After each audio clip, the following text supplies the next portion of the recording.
Hi friends.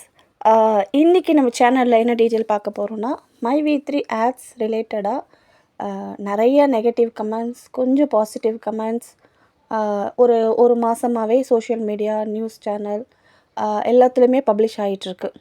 So அது வந்து சிலருக்கு சந்தோஷத்தை கொடுத்தாலும் லட்சக்கணக்கான மக்களுக்கு அந்த நெகட்டிவ் வைப்ரேஷனால் ரொம்ப மன உளைச்சலாக இருக்குது அப்படின்றது தான் உண்மை.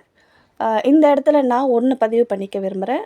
நானும் மைவி3 ஆட்ஸில் ஒரு உறுப்பினர் அப்படின்றத நான் ரொம்ப மகிழ்ச்சியாகவும் சந்தோஷமாகவும் நான் இதில் தெரியப்படுத்திக்கிறேன்.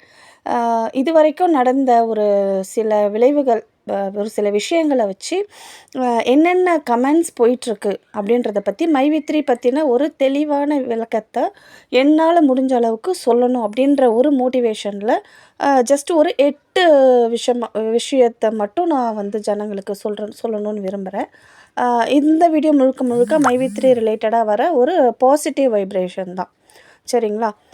அதில் ஃபஸ்ட்டு பாயிண்ட், முதல்ல எல்லாருமே பாப்புலராக பேசிகிட்ருக்கிறது அந்த கூட்டம் கூட்டினது. திங்கட்கிழமை அதுவுமா அவ்வளோ கூட்டம் ஒரு ஆளுக்காக, ஒரு கம்பெனிக்காக ஆதரவாக கூடினதை பற்றி ஒரு பெரிய வைப் வந்து உருவாச்சு.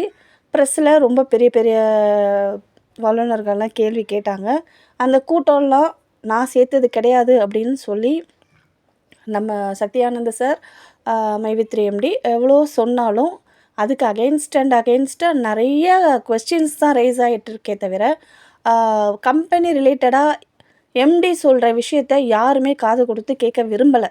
அதுதான் உண்மை. அதாவது அவங்க பேசுகிறாங்கன்னா அதிலிருந்து என்ன வேர்டை எடுத்து நெகட்டிவாக ஒரு கமெண்ட் கொடுக்கலாம் அப்படின்ற ஒரு பேச்சு தான் ஜென்ரலாகவே போயிட்டுருக்கு. ஸோ கூட்டம் கூட்டினது நான் இல்லை. அதாவது கம்பெனி மேலே ஒரு அவதூறு வழக்கு போட்டுட்டாங்க அப்படின்றதுக்காக கிட்டத்தட்ட ஒரு 50-60 லட்சம் பேர் ட்ராவல் பண்ணிகிட்ருக்கிற ஒரு கம்பெனியில் அது முழுக்க முழுக்க எந்த விதமான பிரச்சனையும் இல்லாமல் கரெக்டாக போயிட்டுருக்கு. கரெக்டாக மீன்ஸ் சேலரி.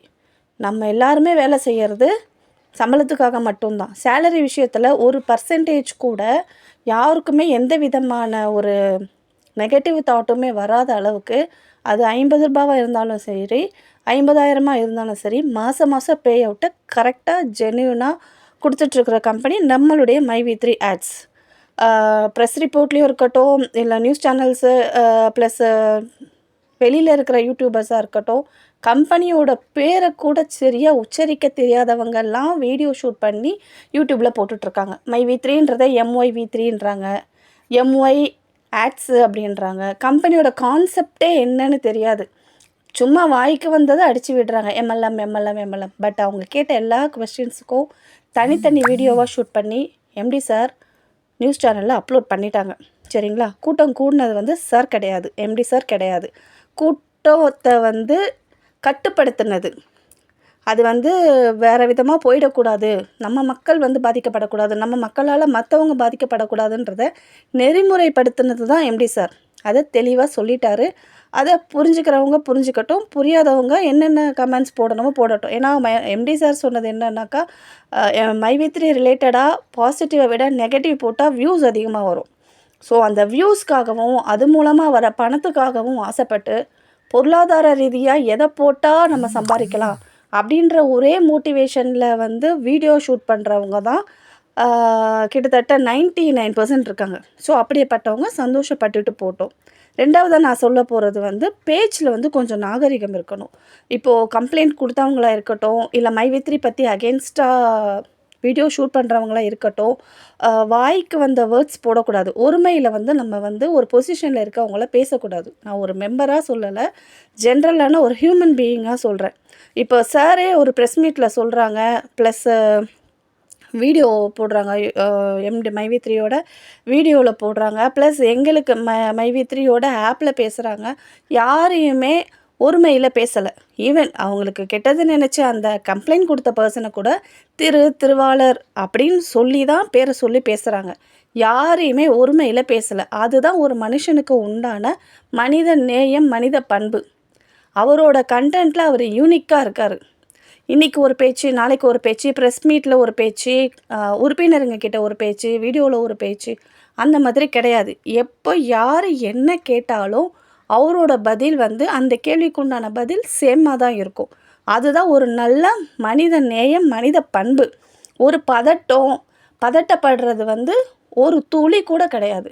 எங்கேனாலும் நம்ம ஜென்யூனாக இருக்கோம், நம்ம 100% நேர்மையாக இருக்கோம், எங்கேனாலும் நான் ஃபேஸ் பண்ணிக்கிறேன் அப்படின்னு ஒரு தைரியமாக போய் நிற்கிற ஒரு மனுஷன். அவர் பின்னாடி லட்சக்கணக்கான மெம்பர்ஸ் இருக்காங்க. பட் அவர் யாரையுமே மிஸ்யூஸ் பண்ணலை, மிஸ்கைடு பண்ணலை.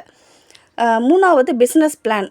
மார்க்கெட்டில் எவ்வளவோ கம்பெனிஸு இருந்துச்சு, இனிமேலும் வரும். பட் வரச்சே ஒரு ரூல் போடுவாங்க. ஒரு மாதம் கழிச்சு கஸ்டமர்ஸ் எல்லாம் சேர்ந்த பிறகு ரூல்ஸை மாற்றுவாங்க, பிளான் மாற்றுவாங்க, சாஃப்ட்வேர் அப்டேட் சொல்லுவாங்க. 3 மாதத்தில் 30,000 முறை பிளானை மாற்றுற கம்பெனிஸும் இருக்காங்க. பட் மைவி3 பொறுத்த வரைக்கும் ஃப்ரம் தி டே 1 என்ன பிஸ்னஸ் பிளான் கொடுத்தாங்களோ அந்த பிளானில் இன்றைக்கி வரைக்கும் நிற்கிறாங்க, இனிமேலும் நிற்பாங்க. யாருக்காகவும் 1% கூட அவங்களோட பிளானை வந்து சேஞ்ச் பண்ணவே மாட்டேன்னு சொல்லிட்டாங்க, தெளிவாக சொல்லிட்டாங்க. எம்டி, என்னோடய பிளான் வந்து யோசித்து பண்ணது, பிசுறு தட்டாமல் ஒவ்வொரு விஷயமும் பார்த்து செஞ்சுருக்கேன் அப்படின்றத கிளியராக எக்ஸ்பிளைன் பண்ணிட்டாங்க. சரிங்களா? அது வந்து மற்ற கம்பெனிஸோட மைவி3 வந்து கம்பேர் பண்ணக்கூடாது. அவங்களுடைய பிளானில் அவங்க வந்து தெளிவாக இருக்காங்க. இதுக்கு முன்னாடி, அதாவது இந்த இஷ்யூஸ்லாம் வர்றதுக்கு முன்னாடி வந்த ஒரு வீடியோவில் கூட ஒரு ப்ரெஸ் மீட் எடுத்தாங்க. அதில் கூட சார் என்ன சொல்லியிருந்தாங்க, நான் வந்து என்னோடய கான்செப்டை அப்படியே தலைகீழாக ப்ராசஸ் பண்ணிக்கிட்டு இருக்கேன். அதாவது என்னோடதும் ஒரு ப்ராடக்ட் ஓரியன்ட் பிஸ்னஸ் தான். பட் எல்லோரும் என்ன பண்ணுவாங்க, ஃபஸ்ட்டு ப்ராடக்ட்டை வந்து மேனுஃபேக்சர் பண்ணுவாங்க, லான்ச் பண்ணுவாங்க, அதுக்கப்புறமா கஸ்டமரை தேடுவாங்க, அதுக்கப்புறமா சேல் பண்ணுவாங்க, பிஸ்னஸை டெவலப் பண்ணுவாங்க. பட் நான் என்னோடய கான்செப்டை தலைகீழாக ஃபஸ்ட்டு ஃப்ரீ ஜாயினிங், கஸ்டமர் பிடிக்கிறேன், கஸ்டமருக்கு இன்கம் கொடுக்குறேன், அவங்கள வேலை வாங்குகிறேன், அவங்க உழைப்புக்கு தகுந்த ஊதியத்தை நான் கொடுக்குறேன்.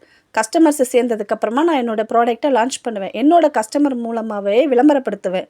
அந்த விளம்பரத்தை என் கஸ்டமரை பார்க்க வச்சு, வாங்க வச்சு பிஸ்னஸை டெவலப் பண்ணுவேன். அது மூலமாக வர பணத்தை மக்களுக்கு என்னோடய ஷேர் போக நான் மக்களுக்கு பிரித்து கொடுப்பேன். இதுதான் என்னோடய கான்செப்ட் அப்படின்றத கிட்டத்தட்ட ஒரு 7-8 மாதம் முன்னாடி வந்த ஒரு ப்ரெஸ் மீட்லேயே தெளிவாக சொல்லிட்டாரு.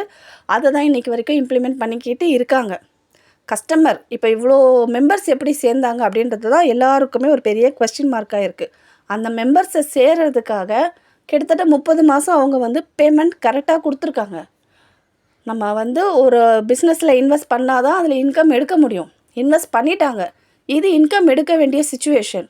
எம்எல்எம்னு எல்லாருமே வாய்க்கிழியே பேசுகிறாங்க. ஏன் நம்மளுடைய நாட்டில் எம்எல்எம்மே கிடையாதா? கார்ப்பரேட் கம்பெனிஸ் கிடையாதா? ப்ராடக்ட் ஓரியன்ட் கம்பெனிஸே கிடையாதா? 99% ப்ராடக்ட் ஓரியன்ட் கம்பெனிஸ் தான் ஓடிக்கிட்டு இருக்கு. எல்லாமே கார்ப்பரேட் கம்பெனிக்காரன் தான் சம்பாதிக்கிறான் இந்தியாவில். கார்ப்பரேட் கம்பெனிக்காரன் எங்கேயோ உட்காந்துருக்கிற முதலாளிங்க வந்து 1000 கோடி 5000 கோடி இங்கேருந்து சம்பாதிக்கலாம். நம்ம தமிழ்நாட்டில் மேனுஃபேக்சர் பண்ணி நம்மளுடைய கம்பெனியை இங்கே டெவலப் பண்ணுறதுல எவ்வளோ காம்ப்ளிகேட்டட். ஒரு தமிழ் மனுஷனை தமிழ் ஆளுங்களே வளர விடலை அப்படின்னா ஏன் ப்ராடக்ட் ஓரியன்ட் கம்பெனிஸ் இல்லையா? அவங்க எம்எல்எம் பண்ணலையா?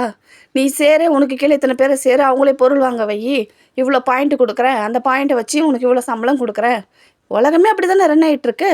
பட் மைவி3 எம்எல்எம் கிடையாது, எம்எல்எம் இல்லைன்றதை தெளிவாக சொல்லிட்டாங்க. பட் இருந்தாலும் அதை வந்து எம்எல்எம்ன்றாங்க. பட் ப்ராடக்ட் ஓரியன்ட் கம்பெனிஸ் அவ்வளோ இருக்குது. எம்எல்எம் பண்ணுறது வந்து இல்லீகல் அப்படின்னு சொல்லி போலீஸ் ஆஃபீஸர்னு சொல்கிறாங்க. பட் எம்எல்எம் கம்பெனிஸ் இங்கே எதுவுமே கிடையாதா? எவ்வளோ கார்ப்பரேட் கம்பெனிஸ் அவங்களோட ப்ராடக்டை இந்தியாவில் சேல்ஸ் பண்ணிக்கிட்டு இருக்காங்க, 1000 கோடி 5000 கோடின்னு லாபம் ஈட்டிக்கிட்டு இருக்காங்க. நம்ம மக்களும் அதுக்கு கீழே சேர்ந்து இவ்வளோ பொருளை வாங்கி கன்சியூம் பண்ணிக்கிட்டு இருக்காங்க. ஒரு ப்ராடக்டோட எம்ஆர்பி எவ்வளோ, அதனுடைய தரம் என்ன அப்படின்றத நம்ம ஆளுங்க யாருன்னா செக் பண்ணி பார்த்தாங்களா? பட் மைவி3 ப்ராடக்ட்டை மட்டும் எதுக்கு தமிழால் முன்னேற விடக்கூடாது அப்படின்ற ஒரு காரணத்துக்காக மட்டும்தான் தமிழால் ப்ளேம் பண்ணிக்கிட்டு இருக்காங்க அப்படின்றது தான் என்னோடய கருத்து. நெக்ஸ்ட்டு வந்து 4th ஒன், மைவி3 ப்ராடக்டை வந்து பர்ச்சேஸ் பண்ணிங்கன்னா வருமான வாய்ப்பு கொடுக்குறேன். அது மூலமாக ஒரு நாளைக்கு நீங்கள் இவ்வளோ வருமானம் எடுக்கலாம், ஒரு மாதத்துக்கு இவ்வளோ எடுக்கலாம். இதுதான் கம்பெனியோட கான்செப்ட். பொருள் வாங்குங்க. அதை நீங்கள் 1 பாக்ஸ் வாங்கினாலும் சரி, 10 பாக்ஸ் வாங்கினாலும் சரி, 20 பாக்ஸ் வாங்கினாலும் சரி, 40 பாக்ஸ் வாங்கினாலும் சரி, நீங்கள் வாங்குகிற ப்ராடக்ட்டுக்கு ஏற்ற மாதிரி நான் உங்களுக்கு வருமான வாய்ப்பு கொடுக்குறேன். நீங்கள் இவ்வளோ வாங்கணும்னு கம்பல் பண்ணலை, வாங்க வேண்டாம்னு சொல்லலை. உங்களால் முடிஞ்சப்போ வாங்குங்க. டார்கெட் ஃபிக்ஸ் பண்ணலை, ஆளைச்சேரு சொல்லலை.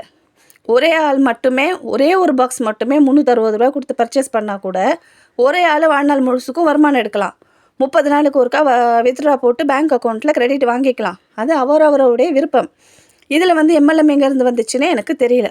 மைவி3 ப்ராடக்டை வாங்குகிறோம், அது மூலமாக நம்மளை வந்து பெனிஃபிட் அடைகிறோம் வாழ்நாள் முழுக்கும்.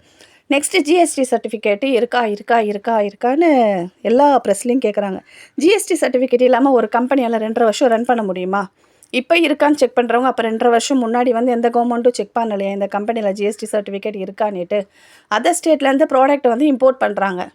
இவே பில் இல்லாமல் டிரான்ஸ்போர்ட்டில் புக் பண்ண முடியாது. எத்தனை செக் போஸ்ட்டை தாண்டி வருது. ஜிஎஸ்டி சர்டிஃபிகேட் இல்லாமல் பண்ண முடியுமா? ஜிஎஸ்டி சர்டிஃபிகேட் இருக்கான்ற மாதிரி கேள்வி கேட்குறீங்க. இதுக்கு முன்னாடி 2 ஜிஎஸ்டி சர்டிஃபிகேட் கேன்சல் ஆகிருக்குன்றீங்க. அதுக்கும் எக்ஸ்ப்ளனேஷன் கொடுத்தாச்சு.